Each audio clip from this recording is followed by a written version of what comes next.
عزیزو بھائیو دوستو، اللہ تعالیٰ نے انسان کو ساری مخلوقات میں سب سے اعلیٰ، حسین، خوبصورت بنایا۔ لقد خلقنا الانسان فی احسن تقویم۔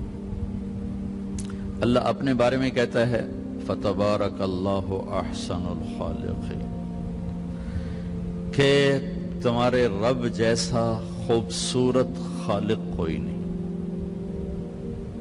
اللہ نے ساری کائنات کے بنانے کو قرآن میں ذکر کیا، پھر اپنا تعارف کروایا فتبارک اللہ رب العالمین، کہ برکت والا ہے کل کائنات کا رب۔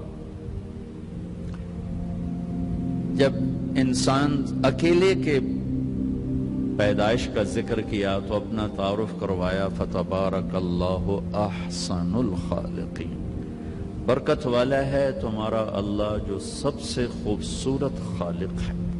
ان ربکم اللہ الذی، تمہارا رب اللہ کون؟ الذی خلق السماوات والارض فی 6 ایام، جس نے 6 دن میں کائنات بنائی۔ ثم استوى علی العرش، پھر عرش پہ استوا کیا۔ یغشی اللیل النہار، دن رات، یطلبہ حثیثا، دن رات کا نظام بنایا۔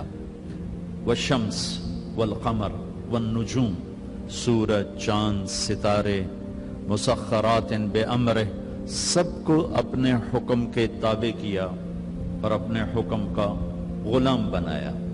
پھر فرمایا فتبارک اللہ رب العالمین، الا لہ الخلق والامر فتبارک اللہ رب العالمین۔ یہ میرے مالک نے کائنات کو بناتے ہوئے اپنا تعارف کروایا، میں رب العالمین۔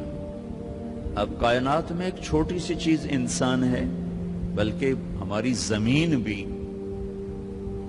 دیکھنے کے مقام پر نہیں۔ اگر ہم بہت اوپر چلے جائیں تو زمین نظر ہی نہیں آتی، بلکہ پورا سولر سسٹم ہی نظر نہیں آتا جو 7.5 ارب میل میں پھیلا ہوا ہے، تو اس میں انسان تو ایک نقطہ بھی نہیں ہے۔ تو جب صرف اس ایک چھوٹے سے وجود کو اللہ نے ذکر کیا کہ میں نے تمہیں بنایا، وَلَقَدْ خَلَقْنَا الْإِنسَانَ مِنْ سُلَالَةٍ مِنْ طِينٍ، ہم نے تمہیں مٹی سے نکالا۔ ثُمَّ جَعَلْنَاهُ نُطْفَةً فِي قَرَارٍ مَكِينٍ، پھر ہم نے تمہیں ایک مضبوط ٹھکانے میں جگہ دی۔ ثُمَّ خَلَقْنَا النُّطْفَةَ عَلَقَةً، پھر اسے نطفہ سے علقہ بنایا۔ فَخَلَقْنَا الْعَلَقَةَ مُضْغَةً، پھر اسے ایک لوتھڑا بنایا۔ فَخَلَقْنَا الْمُضْغَةَ عِظَامًا، پھر اس میں ہڈیوں کو پرویا۔ فَكَسَوْنَا الْعِظَامَ لَحْمًا، پھر ہڈیوں پر گوشت کو۔ ثُمَّ أَنشَأْنَاهُ خَلْقًا آخَرَ، پھر تمہیں یہ ایک خوبصورت شکل ماں کے پیٹ میں دی۔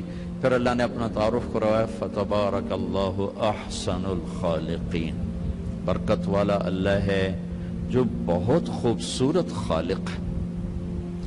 سورج، چاند، ستارے، زمین، آسمان، پہاڑ، دریا، وادیاں، کیا خوبصورت نظارے ہیں۔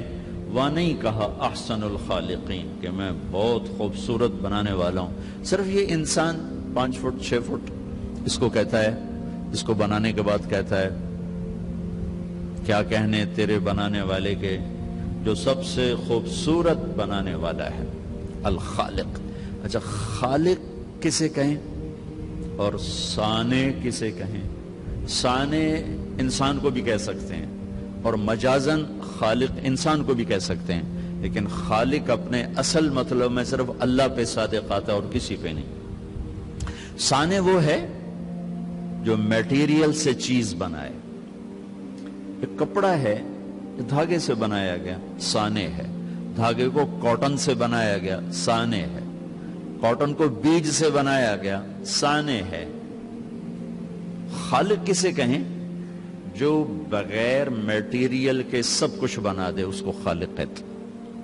پانی کے بغیر پانی بنانے والے کو خالق کہتے۔ پانی کا قطرہ نہ تھا، سمندر بنا دیا۔ ہوا کا جھونکا نہ تھا، 500 میل کا غلاف بنا دیا۔